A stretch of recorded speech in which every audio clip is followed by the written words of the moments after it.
Hi hello నమస్తే నేను మాధవరెడ్డి మీరు చూస్తున్నారు జిందగీ మీడియా. పార్లమెంట్ ఎన్నికల వేళ నియోజకవర్గాల వారిగా సెగ్మెంట్ల వారిగా మనం రివ్యూ చేసే ప్రయత్నం చేస్తున్నాము. తెలంగాణలోని 17 పార్లమెంట్ సెగ్మెంట్లలో ఎవరి ప్రభావం ఎంత ఉండబోతుంది, ఎవరికి గెలుపు అవకాశాలు ఉన్నాయి, ఏ పార్టీల బలబలాలు ఏంటి, బలహీనతలు ఏంటి చర్చించే ప్రయత్నం చేస్తున్నాం. అందులో భాగంగానే ఈరోజు ఉద్యమాల గడ్డ, పోరాటాల పురిటిగడ్డ వరంగల్ ఏక పార్లమెంట్ సెగ్మెంట్ లో పరిస్థితి ఎలా ఉంది అనేది తెలుసుకునే ప్రయత్నం చేద్దాము. మరి ఆ పార్లమెంట్ సెగ్మెంట్ ఎప్పుడు ప్రారంభమైంది, ఎప్పటి నుంచి ఎలక్షన్ జరుగుతున్నాయి, ఇప్పటి వరకు ఎవరి ప్రభావం ఎంత ఉండే, ఈసారి ఆ పార్లమెంట్ ఎన్నికల్లో జరగాల్సినటువంటి పోటీ చేస్తున్నటువంటి అభ్యర్థులు ఎవరు, వాళ్ళ బలబలాలు ఏంటి, తర్వాత ఏ పార్టీకి స్కోప్ ఉంది, ఆ పార్లమెంట్ సెగ్మెంట్ లోని అసెంబ్లీ నియోజకవర్గాల్లో ఎవరి ప్రభావం ఎంత, ఇవన్నీ కూడా తెలుసుకునే ప్రయత్నం చేద్దాం. వెళ్దాం మరి ముందుకి.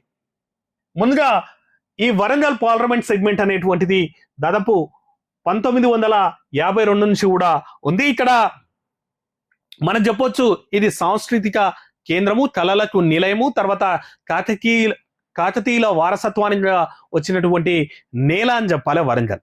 మరి ఈ వరంగల్లో మరి ఈ పోరాటాల పురిటిగడ్డలో ఎట్లుండబోతుంది, ప్రజెంట్ అయితే ఇక్కడ సిట్టింగ్ వచ్చేసి బీఆర్ఎస్ నుంచి గెలిచినటువంటి పసునూరి దయాకర్ ఆ సిట్టింగ్ ఎంపీగా ఉన్నారు. అయితే తను మొన్న అసెంబ్లీ ఎన్నికల తర్వాత కాంగ్రెస్ పార్టీలో చేరినటువంటి నేపథ్యం ఉంది.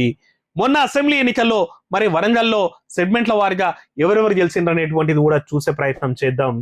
సో మరి ఇక్కడ జరిగినటువంటి అసెంబ్లీ ఎన్నికల్లో, ఈ పార్లమెంట్ సెగ్మెంట్ లో జరిగినటువంటి అసెంబ్లీ ఎన్నికల్లో ఎవరి ప్రభావం ఎలా ఉంది అనేటువంటిది చూస్తున్నట్టయితే, మొన్న జరిగినటువంటి ఎన్నికల్లో స్టేషన్ గన్పూర్ నుంచి కూడా కడియం శ్రీహరి ఫస్ట్ బీఆర్ఎస్ నుంచి గెలిచినటువంటి నేపథ్యం ఉంది. ఆ తర్వాత కాంగ్రెస్ పార్టీలో చేరారు. ఇక పాలకుర్తి నుంచి మామిడాల యశస్విని రెడ్డి యంగ్స్టర్, తెలంగాణ అసెంబ్లీలోనే యంగ్ ఎమ్మెల్యే మామిడాల యశస్విని రెడ్డి అనే చెప్పాలి, తను కాంగ్రెస్ నుంచి గెలిచింది. సీనియర్ ఎర్రబల్లి దయాకర్ని కూడా ఓడగొట్టి సంచలనం అయితే సృష్టించిందని చెప్పాలా మామిడాల యశస్విని రెడ్డి. ఇక పరకాల నుంచి రేవూరు ప్రకాష్ రెడ్డి కూడా కాంగ్రెస్ పార్టీ నుంచే గెలిచినటువంటి నేపథ్యం ఉంది. వరంగల్ వెస్ట్ నుంచి నాయని రాజేందర్ రెడ్డి కూడా కాంగ్రెస్ పార్టీ నుంచి గెలిచినటువంటి నేపథ్యం ఉంది. వరంగల్ ఈస్ట్ నుంచి కొండ సురేఖ కాంగ్రెస్ నుంచే గెలిచారు. ఇక వర్ధన్నపేట ఎస్సీ కాన్స్టిట్యున్సీ కేఆర్ నాగరాజు కూడా కాంగ్రెస్ నుంచే గెలిచారు. భూపాల్పల్లె నుంచి గండ్ర సత్యనారాయణరావు కూడా కాంగ్రెస్ పార్టీ నుంచే గెలిచారు.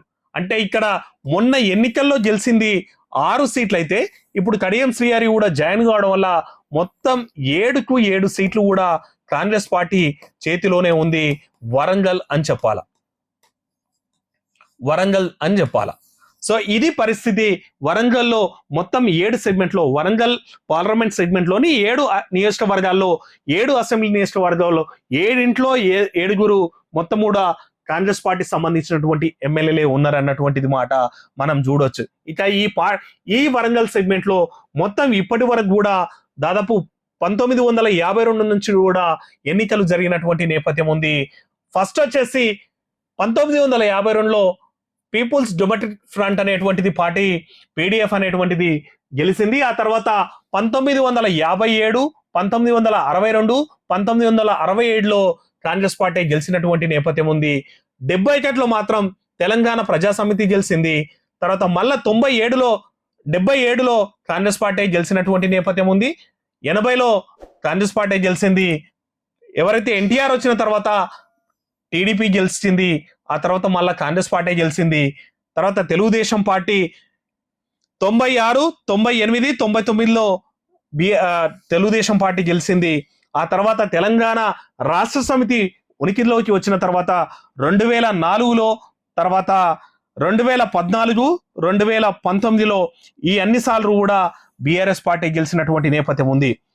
లాస్ట్ 2 టర్మ్ లో పసునూరి దయాకర్ 2 టర్మ్స్ 2015, 2019లో ఇప్పుడు సిట్టింగ్ కూడా బీఆర్ఎస్ పార్టీలో గెలిచినటువంటి పసునూరి దయాకర్ ఉన్నాడు. కానీ పసునూరి దయాకర్ కూడా ఈరోజు ఏమంటారు కాంగ్రెస్ పార్టీలో జాయిన్ అయినటువంటి నేపథ్యం అయితే ఉంది. ఇక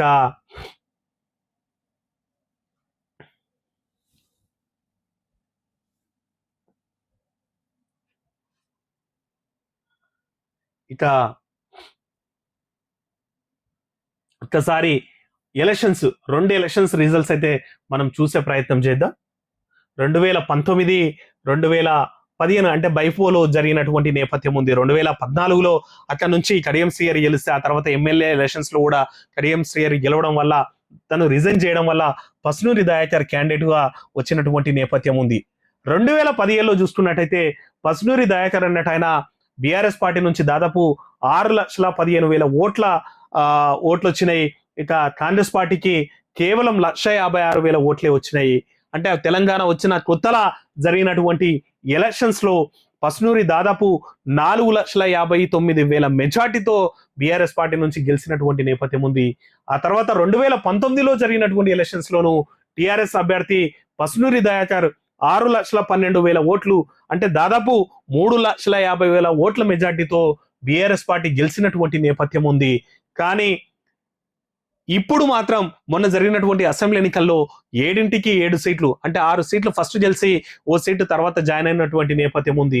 ఇప్పుడు మరి అక్కడ నుంచి ఎవరెవరు నిలబడ్డారంటే బీజేపీ నుంచి ఆరూరి రమేష్ నిలబడ్డటువంటి నేపథ్యం ఉంది. తిను బీఆర్ఎస్ లో ఉన్నటువంటి మొన్న అసెంబ్లీ ఎన్నికల్లో ఎమ్మెల్యే క్యాండిడేట్ పోటీ చేసి ఓడిపోయినటువంటి నేపథ్యం ఉంది ఆరూరి రమేష్ కి. కాంగ్రెస్ నుంచి కడియం కావ్య, తినకు BRS party first ticket offer చేసింది. తర్వాత ఆఫర్ చేసిన తర్వాత ప్రచారం స్టార్ట్ చేసే టైంలో తను పార్టీకి రిజైన్ చేస్తే కాంగ్రెస్ లోకి వచ్చి టికెట్ తెచ్చుకొని మళ్ళీ కాంగ్రెస్ నుంచి పోటీలో ఉంది. బీఆర్ఎస్ నుంచి ఎం సుధీర్ కుమార్ అనేట ఆయన డాక్టర్ కూడా పోటీలో ఉన్నటువంటి నేపథ్యం ఉంది. ఈ ముద్దుట్లో మరి ఎవరి బలబలాలు ఏంటి, ఎవరికి గెలిచే ఛాన్స్ ఉంటది కూడా మనం చూసే ప్రయత్నం చేద్దాం.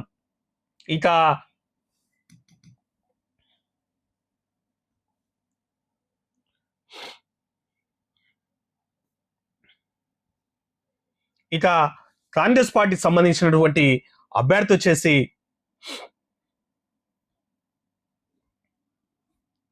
కాంగ్రెస్ పార్టీ అభ్యర్థి కడియం కావ్య అని చెప్పాలి.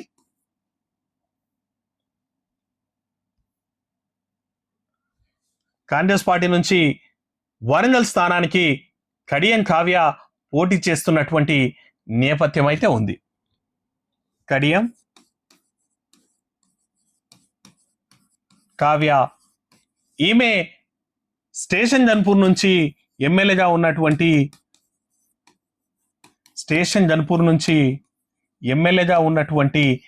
కడియం శ్రీహరి కూతురు, కడియం శ్రీహరి డాటర్. ఈమె డాక్టర్ వృత్తిరీత్యా. ఈమె Kadiyam Kavya first BRS party ticket allot చేసింది. కానీ బీఆర్ఎస్ కు రిజైన్ చేసి వచ్చేసి ప్రచారం స్టార్ట్ చేసే టైంలో బీఆర్ఎస్ పార్టీకి రిజైన్ చేసి కాంగ్రెస్ పార్టీలో చేరినటువంటి నేపథ్యం ఉంది. వాళ్ళు అనుకుంటున్నారు కాంగ్రెస్ పార్టీ ఇచ్చినటువంటి 6 గ్యారంటీలు తమను గెలిపిస్తాయనే ధీమాతో ఉన్నారు. కానీ ఈమె చట్టసభలకు తొలిసారిగా ప్రాతినిధ్యం వహిస్తున్నటువంటి నేపథ్యం ఉంది. ఈ పార్లమెంట్ సెగ్మెంట్ లో దాదాపు 1,58,000 పైగా ఆధిత్యం కాంగ్రెస్ పార్టీకి వచ్చింది. అంటే మొత్తం ఇప్పుడు 7 అసెంబ్లీ స్థానాలు కూడా కాంగ్రెస్ పార్టీ చేతిలోనే ఉన్నాయి. ఇక కొండ సురేఖ వరంగల్ తూర్పు సెగ్మెంట్, ఏదైతే మినిస్టర్ ఉన్నారో కొండ సురేఖ వరంగల్ తూర్పు సెగ్మెంట్ కి సంబంధించినటువంటి ఎమ్మెల్యే, తను కూడా ఈ వరంగల్ సెగ్మెంట్ లోనే ఉంటారు. ఇక వరంగల్ ప్రస్తుత మేయర్ సుధారాణి, ఇక కార్పొరేటర్లు Wardhannapet DCCB chairman M Ravinder Rao, sitting MP Pasunuri Dayakar కూడా కాంగ్రెస్ పార్టీలో జాయిన్ అయినటువంటి నేపథ్యం ఉంది. Sitting MP Pasunuri Dayakar join అయ్యి తను కూడా టికెట్ కోసం ప్రయత్నం చేసినటువంటి నేపథ్యం ఉంది. అయితే తనకు మాత్రం టికెట్ దక్కక కడియం శ్రీహరి జాయిన్ అయినట్టునే కడియం శ్రీహరి కూతురికే టికెట్ వచ్చినటువంటి నేపథ్యం ఉంది. మరి కడియం శ్రీహరి తన బిడ్డ గెలుపు కోసం అయితే ట్రై చేస్తాడు. దాంతోపాటు అక్కడ ఒక మినిస్టర్ కొండ సురేఖ కూడా అక్కడ కీలకంగా వరంగల్ ఈస్ట్ నుంచి కూడా కొండ సురేఖ గెలిచి మినిస్టర్ గా ఉంది. కాబట్టి వాళ్ళైతే కంపల్సరీ గెలిపించాల్సినటువంటి నేపథ్యం ఉంది. అయితే కడియం కావ్యకు మాత్రం రాజకీయాల్లో పోటీ చేసినటువంటి నేపథ్యం లేకపోవడం, ఇంకోటి ఏంటంటే తను జాయిన్ అయినప్పుడే కమ్యూనిటీ ఓ ఫీలింగ్ అనేటువంటిది, తను ఎస్సీ కాదన్నటువంటిది కూడా ఓ ఆరోపణ చేసినటువంటి నేపథ్యం ఉంది. తను ముస్లిం క్యాండిడేట్ అనేటువంటిది కూడా మిగిలిన పార్టీలు ఆరోపణలు చేసినటువంటి, విమర్శలు చేసినటువంటి నేపథ్యం ఉంది. అయితే తను కడియం శ్రీహరి కూతురుగా ఎస్సీ సామాజిక వర్గానికి చెందిన నేతనే కాబట్టి మరి ఆ కమ్యూనిటీ ఇష్యూ అనేది మరి ప్రజలు గుర్తిస్తారా, ఓట్లలో మరి నిజంగా తమ ప్రభావం చూపిస్తారా అనేది పక్కన పెడితే తనకైతే ఎన్నికల్లో పోటీ చేసినటువంటి ప్రస్థానం అయితే తక్కువగా ఉంది. ఇక బీఆర్ఎస్ నుంచి డాక్టర్ సుధీర్ కుమార్ అనేట ఆయన అయితే పోటీలో ఉన్నటువంటి నేపథ్యం ఉంది. ఇక ఫస్ట్ అయితే కడియం కావ్యకు బీఆర్ఎస్ పార్టీ టికెట్ ఆఫర్ చేసింది. ఎందుకంటే శ్రీహరి అప్పుడు station Ghanpur MLA Srihari BRS పార్టీలో ఉండే కాబట్టి కడియం కావ్యకు టికెట్ ఆఫర్ చేసిండ్రు. ఆమె పార్టీ నుంచి బయటికి వెళ్ళిపోయి కాంగ్రెస్ టికెట్ తీసుకున్నది కాబట్టి ఆ తర్వాత డాక్టర్ మారేపల్లి సుధీర్ కుమార్ కి తను కాంట్రవర్సీ క్యాండిడేట్ అయితే కాదు, మంచి పేరు ఉన్నటువంటి క్యాండిడేట్ సుధీర్ కుమార్ అంటే ఆయన వివాద రహితుడు. తినకైతే బీఆర్ఎస్ పార్టీ టికెట్ ఇచ్చింది. తను ప్రస్తుతం హనుమకొండ జిల్లా పరిషత్ చైర్మన్ గా కూడా పనిచేస్తున్నటువంటి నేపథ్యం ఉంది. అయితే ప్రభుత్వం పైన వ్యతిరేకత ఉంది. ఇప్పటికీ 6 గ్యారంటీలు అయితే ఇంకా అమలు కాలేదు. ఆ పరిస్థితుల్లో బీఆర్ఎస్ పార్టీకి స్కోప్ ఉండొచ్చు అన్నటువంటి ఆశ అయితే బీఆర్ఎస్ పార్టీ కానీ సుధీర్ కుమార్ కానీ అయితే ఉంది అన్నటువంటిది అయితే చూస్తున్నారు. మరి నిజంగా అక్కడ ఎమ్మెల్యేలు లేని పరిస్థితుల్లో మరి అది బీఆర్ఎస్ గడ్డ ఒకప్పుడు, కానీ మరి ఇప్పుడు ఎమ్మెల్యే ఎలక్షన్స్ లో అయితే కాంగ్రెస్ వైపు ప్రజలు టర్న్ అయినటువంటి నేపథ్యంలో మరి సుధీర్ కుమార్ తను వివాద రహితుడైనప్పటికీ ప్రజలు ఎంతవరకు తన వైపు మొగ్గుతారనేది చూడాలి.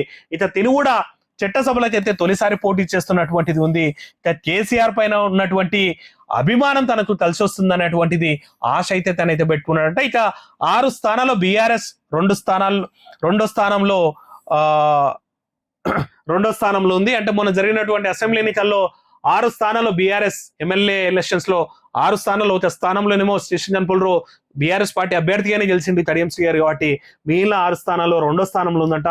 స్టేషన్ జన్పూర్ లో 7,000+ ఓట్లతోటి బీఆర్ఎస్ క్యాండిడేట్ గా కడియం శ్రీహరి గెలిచినటువంటి నేపథ్యం ఉంది. ఆ ఒక్క స్థానంలో మాత్రమే బీఆర్ఎస్ కి 7,000+ మెజారిటీ వచ్చింది. కానీ మిగిలిన అన్ని స్థానాల్లో కాంగ్రెస్ పార్టీ సంబంధించిన అభ్యర్థులే గెలిచినటువంటి నేపథ్యంలో బీఆర్ఎస్ సెకండ్ స్థానానికి పరిమితమైంది.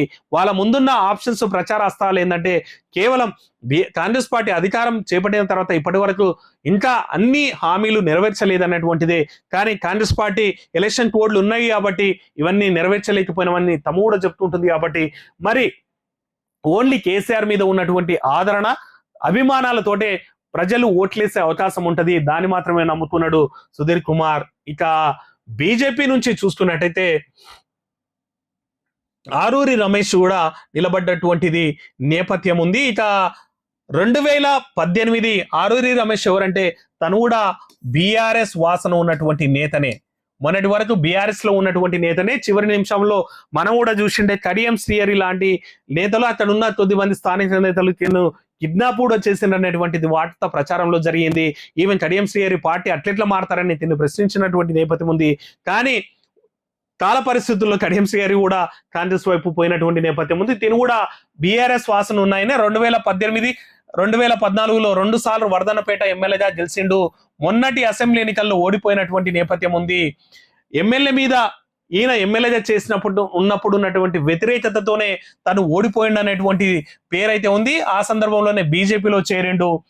తూర్పు పశ్చిమ అసెంబ్లీ నియోజకవర్గాల్లో నగర ఓటర్లు భాజపా వైపు ఉన్నారు అన్నటువంటిది కూడా బీజేపీకి తినకు ఆశ ఉంది. పరకాల వరంగల్ తూర్పుల్లో ఎక్కడా పెద్దగా ఓట్లు లేని బీజేపీ, ఈ పరకాల కాన్స్టిట్యున్సీ తర్వాత వరంగల్ తూర్పుల్లో బీజేపీకి పెద్ద ఓట్లు లేవు. కానీ తూర్పు పశ్చిమ అసెంబ్లీ నియోజకవర్గాల్లో పట్టణ ఓటర్ ఉంటారు కాబట్టి ఈడ బీజేపీకి కలిసి వచ్చొచ్చు అనేటువంటిది ఉంది.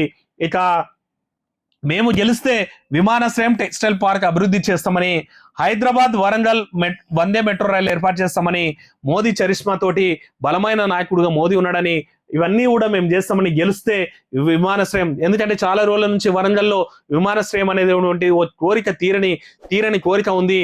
ఆ టెక్స్టైల్ పార్క్ కూడా ఇంకా దాని అభివృద్ధి జరగలేదన్నటువంటిది. రెండోది, ఈ వరంగల్ నుంచి హైదరాబాద్ రూట్ లో ఇండస్ట్రియల్ క్యారిడార్ ఏర్పాటు చేస్తే లక్షల ఉద్యోగాలు ఏర్పాటైతాయని ఎప్పటి నుంచి కూడా డిమాండ్ చేస్తున్నప్పటికీ అది ఇంకా కార్యాచరణ దాల్చలేదు.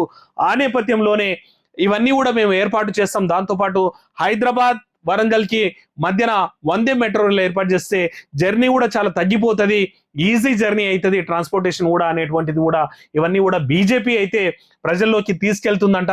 మరి దీని మీద ఉన్న వ్యతిరేకతతోనే వర్ధనపేటలో మొన్నసారి ఎమ్మెల్యేగా ఓడిపోయినరు అన్నటువంటిది నేపథ్యంలో మరి బీజేపీలోకి మారిన తర్వాత మరి బీజేపీ నిజంగా జనాలు ఆదరిస్తారా, ఓట్లు వేస్తారా? ఎందుకంటే బీజేపీకి పట్టణ ఓటర్లలో ఓట్ బ్యాంక్ అయితే టౌన్లలో, తర్వాత పట్టణ వాసులు అయితే, పట్టణ ఓటర్లు అయితే బీజేపీ వైపు మగ్గు చూపుతున్నారు అన్నటువంటి పరిస్థితుల్లో అక్కడ తూర్పు పశ్చిమ అసెంబ్లీ నియోజకవర్గాల్లో బీజేపీ వైపు యువత కానీ, తర్వాత ఓటర్లు కానీ తమ వైపు మగ్గు చూపే అవకాశం ఉందని కూడా బీజేపీ ఆశిస్తోంది. మరి చూడాలి ఎట్లుంటుందో పరిస్థితి అనేటువంటిది. ఇక అక్కడ ప్రధాన సమస్యలు తీసుకున్నట్టయితే కాజీపేట కేంద్రంగా ప్రత్యేక రైల్వే డివిజన్ అనేది చాలా రోజుల నుంచి కూడా నడుస్తున్నటువంటి ఓ ప్రధాన ఒకటైతే డిమాండ్ అయితే ఉంది వాళ్ళల్లో. సో మరి ఈ సమస్య ఎవరు తీస్తామని చెప్తారో. రెండవది రైల్వే కోచ్ ఫ్యాక్టరీ ఏర్పాటు కోసం హైదరాబాద్ వరంగల్ మధ్య ఇండస్ట్రియల్ కారిడార్, తర్వాత విమానాశ్రయం ఏర్పాటు, కాజుపేట వరంగల్ రైల్వే స్టేషన్లు అంతర్జాతీయ ప్రమాణాలతో తీర్చిదిద్దాలని, తర్వాత వందే మెట్రో రైళ్లను కూడా తీసుకురావాలనేటువంటిది చాలా రోజుల నుంచి వరంగల్ వాసుల చిరకాల కోరికగా ఉన్నాయంట. మరి ఈ ప్రధాన అంశాలను పట్టుకొని ఎవరైతే ఓటర్ల దగ్గరికి వెళ్తారో వాళ్ళకి గెలుపు అవకాశాలు ఉండే అవకాశం ఉందన్నటువంటిది కూడా ఉంది. ఇంకోటి కాంగ్రెస్ పార్టీకి కలిసి వచ్చే అంశం ఏదైనా ఉంది అంటే అక్కడ ఉన్నటువంటి 7 మంది ఎమ్మెల్యేలు కాంగ్రెస్ పార్టీ ఎమ్మెల్యేలే ఇప్పుడు ఉండడం వల్ల ఆ కాంగ్రెస్ పార్టీకి కలిసి వచ్చే అంశంగా చెప్పొచ్చు.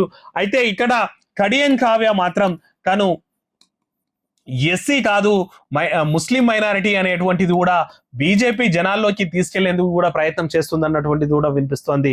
మరి బీజేపీ వైపు జనాలు మద్దతు చూస్తారా? మోడీ 3.0 హవా నడుస్తుందా? మళ్ళా మూడోసారి 400 సీట్లు అనేటువంటిది జనాలు నమ్ముతారా? లేదంటే కడియం శ్రీహరి వైపే, కాంగ్రెస్ వైపే జనాలు చూస్తారా అనేటువంటిది తేలాలంటే మనం ఎన్నికల ఫలితాల వరకు వెయిట్ చేయాల్సినటువంటి అవసరం ఉంది. మరో పార్లమెంట్ సెగ్మెంట్ రివ్యూ కోసం మళ్ళీ కలుద్దాం. Until then stay with us. Thank you. Zindagi media. Please subscribe Zindagi media. నేను మీ మాధవ్ మల్లెల.